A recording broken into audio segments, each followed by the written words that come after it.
Still talking about holy living. Verse 8 says, though he were a son, yet learned to obey obedience by the things which were suffered. If you're going to live holy, expect to suffer. What does it say here?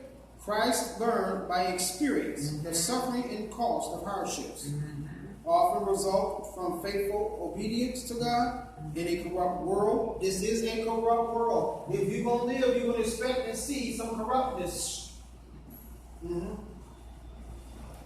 It says here, and he became a perfect Savior and high priest because his suffering and death on the cross were accomplished without sin. Therefore, he was qualified in every way to bring us eternal life.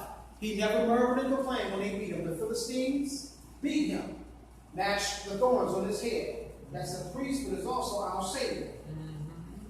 Blood ran down his face. They took nails and hammered it in his hand, crucified him.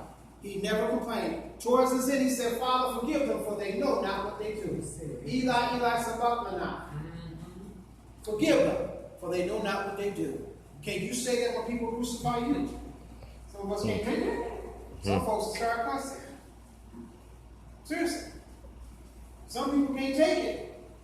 I heard one man told me, I can't live safe. He backslid. He turned different colors. I kid you not. The man's skin went darker. Prophet Gates. The man got darker. Sin. Just couldn't take it. They even saying now there's no such thing as backsliding. Either you're for Christ or you wasn't. You were not, they say in some words, you were not deeply committed. You confess, you believe, you were baptized, but you did not fully believe. People, it's a thing with that now about people going back into the world. They don't believe that they were of Christ from the beginning. When you say that, to me it sounds like you're judging. That person giving an account for their own sins. But in this walk, you're going to suffer. You're going to be tested. You're going to be tried. People are going to come up against you. Not in the world, but in the church. They're going to put your gift in a box. Some people don't want you to be used, and some people do. So you have to be mindful. Holy living will cost you everything. Like we was talking about the winter season.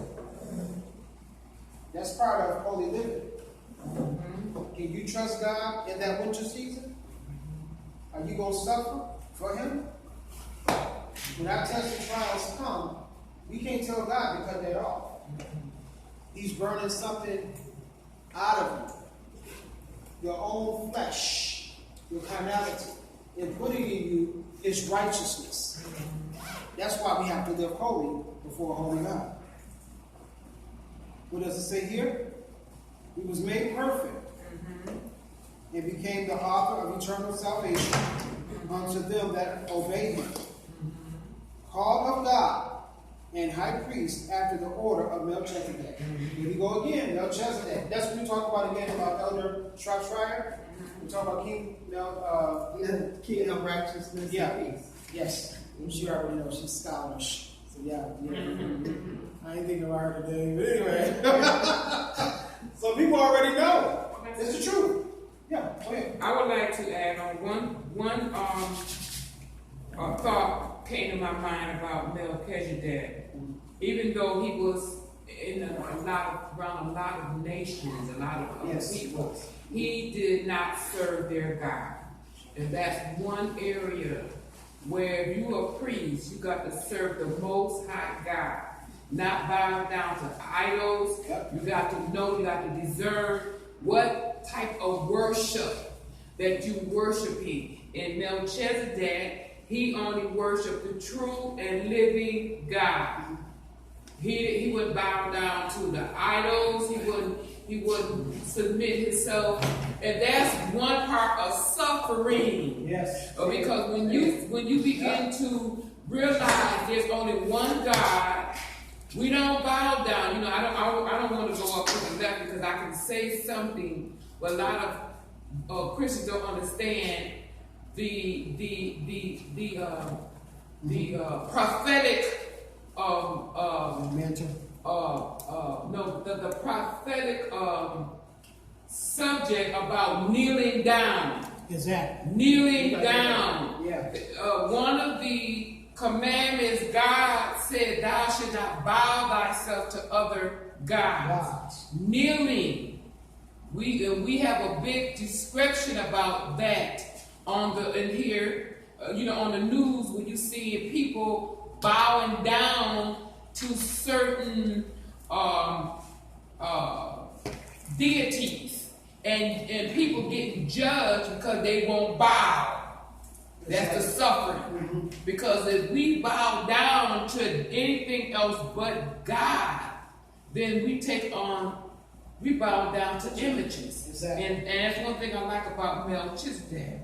He was a priest and he would not bow, he would worship, he could discern idols and different priests or people from other countries coming in, but he wouldn't bow down. Exactly.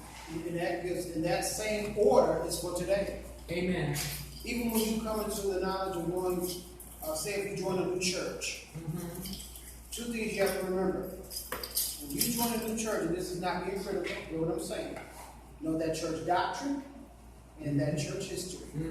If you have not sought that and got the information, you'll get your certificate and you'll get a booklet. You better read that history first and their doctrine. And I'm going to tell you something else. Even when you come to meet new people, as I always say, you meet new people, but you oftentimes you meet new spirits. You better know what type of spirit that they're wrestling with. God will reveal. And that you see and know who you in fellowship with. Amen. Even in your own family. Amen. We're like Melchizedek, and we're most definitely like Christ. You have to know what's in your surrounding circle. That they live in